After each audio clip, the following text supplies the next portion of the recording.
is a death row inmate.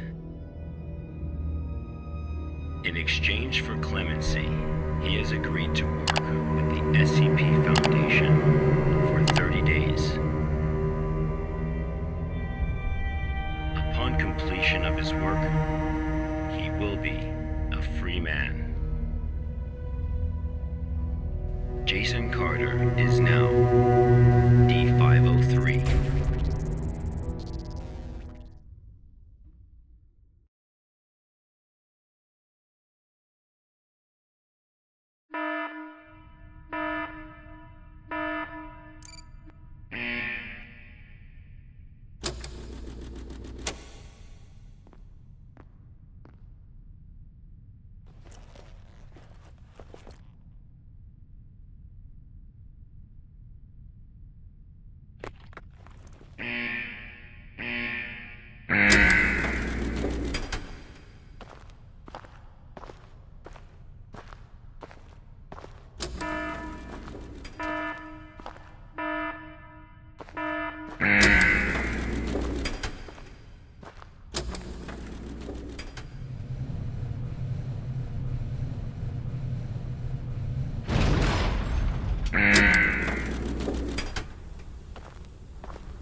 D503 was given no clear instruction of the task to be completed.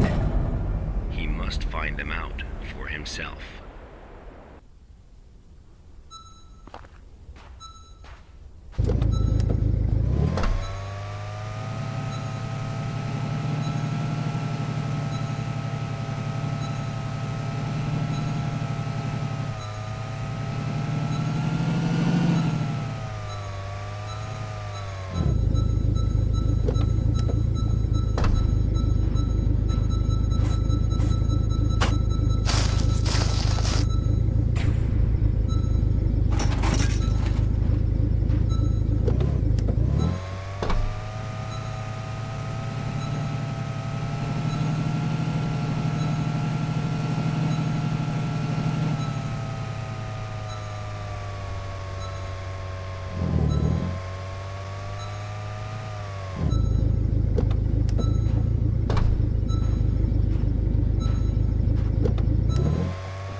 This was D503's first day of work. SCP protocol mandates that D503 now undergo a psychological evaluation.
This was the first day D503 psychological data was collected.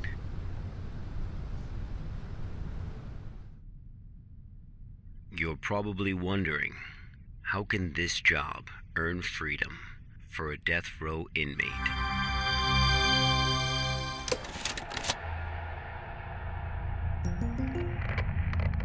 Good afternoon, everyone. I'm Dr. Raymond Ham from Site 83. Welcome to today's training conference.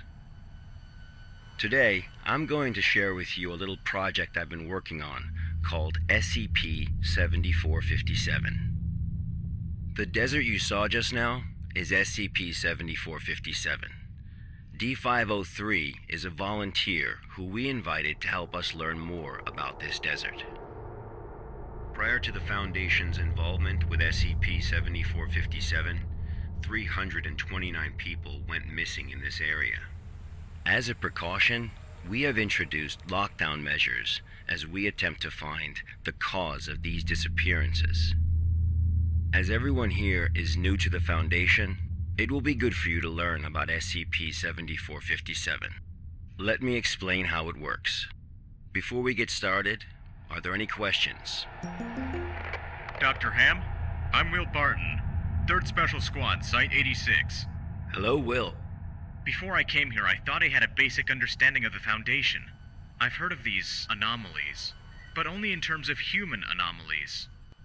I had no idea that SCP-7457 was a desert. How do we begin to make sense of this? That's a good question, Will.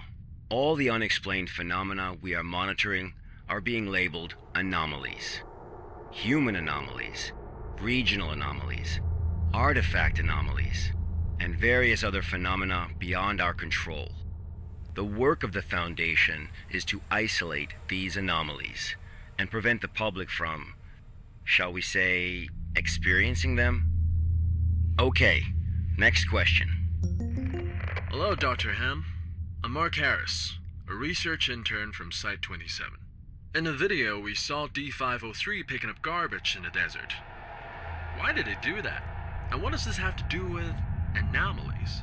Okay, Mark. What I can tell you now is that everything you see is part of SCP-7457.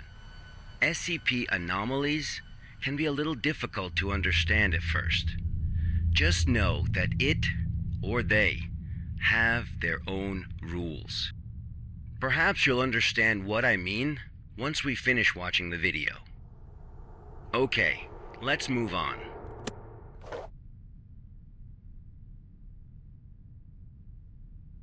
The first week was fairly normal. However, there was an interesting occurrence on the 8th day.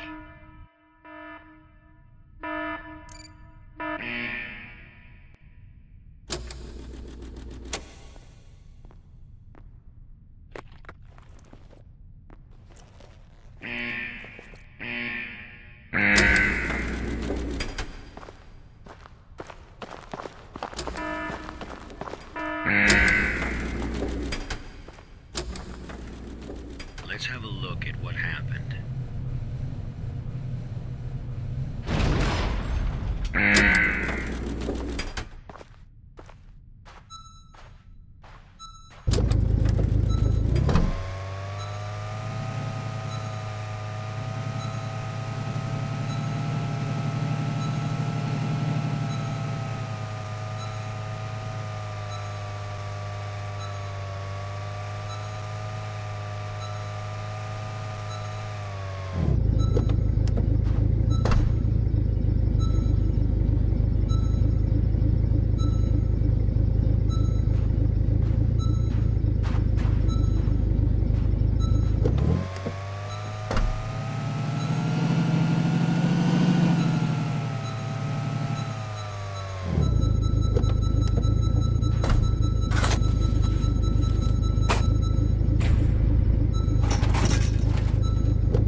That night, D503's psychological data showed abnormal fluctuations.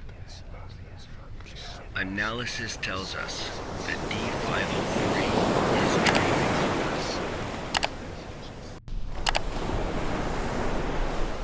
Unfortunately, though, we have no way of knowing what he dreamed of that night.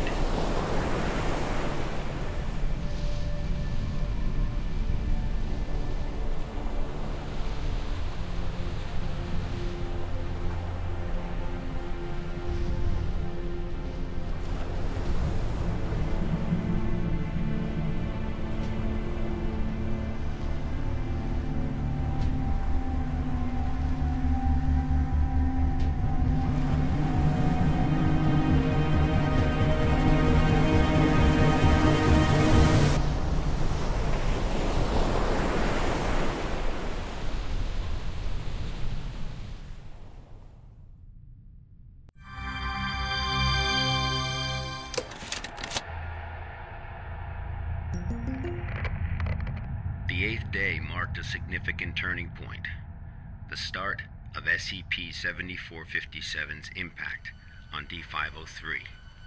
Are there any questions before we go on? Hello, Dr. Ham. I'm Spencer Jones from the Special Operations Department of Site-21. Hello, Spencer. It's still unclear as to why D503 needs to pick up all of this trash. If you wanted to monitor his psychological response to SCP-7457, why not just leave him out in the desert? Why assign him these tasks when there are already psychological evaluations taking place? Okay, our analysis has indicated that SCP-7457 produces a new cluster of trash every 8 minutes and 37 seconds. If waste collection is not done regularly, all that trash may soon flow into our world.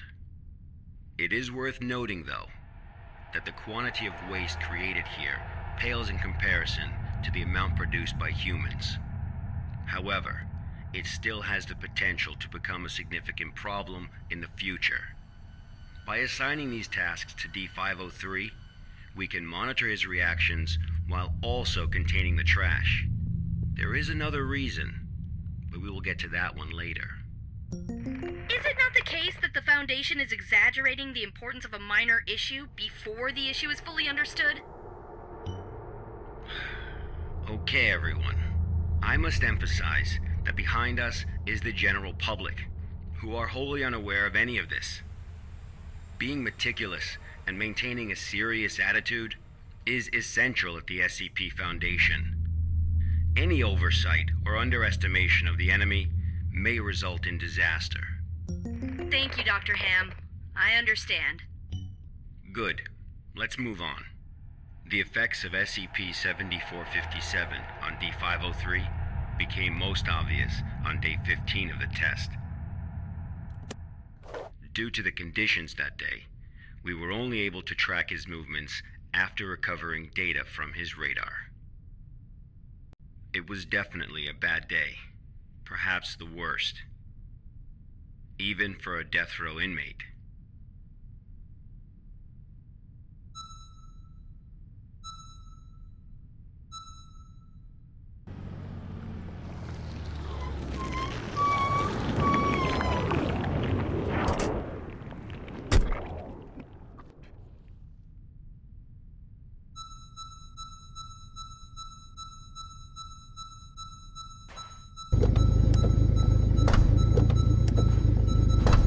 D503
Persistent adverse physiological reactions proved to be a challenge for D503. He still managed to complete his work on day 15.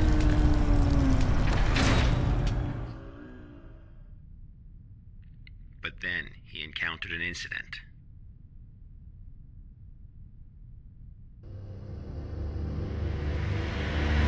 A sandstorm.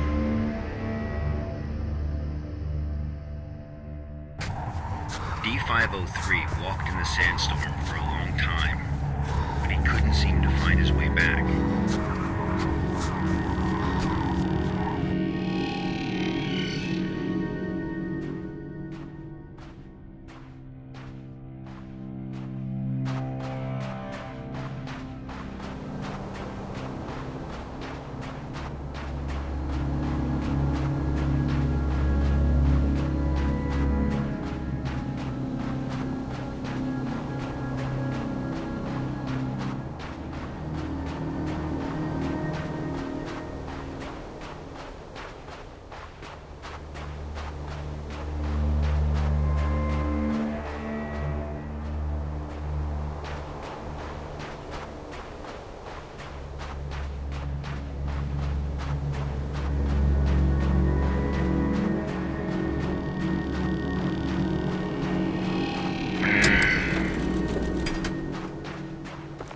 D503 managed to find a site just as he was beginning to grow weak with exhaustion. A site he was not familiar with.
Experienced a call from an unknown voice.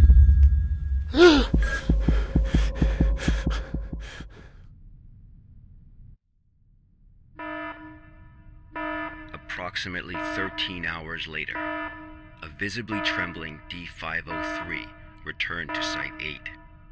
We immediately performed a psychological evaluation.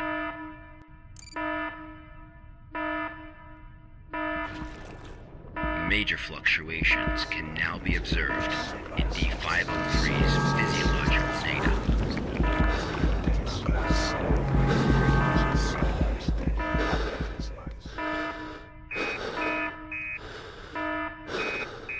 The results of the psychological evaluation were so troubling, we had to abort the mission.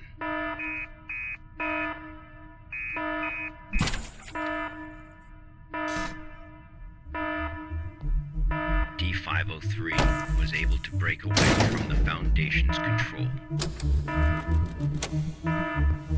He has seen the test results of other level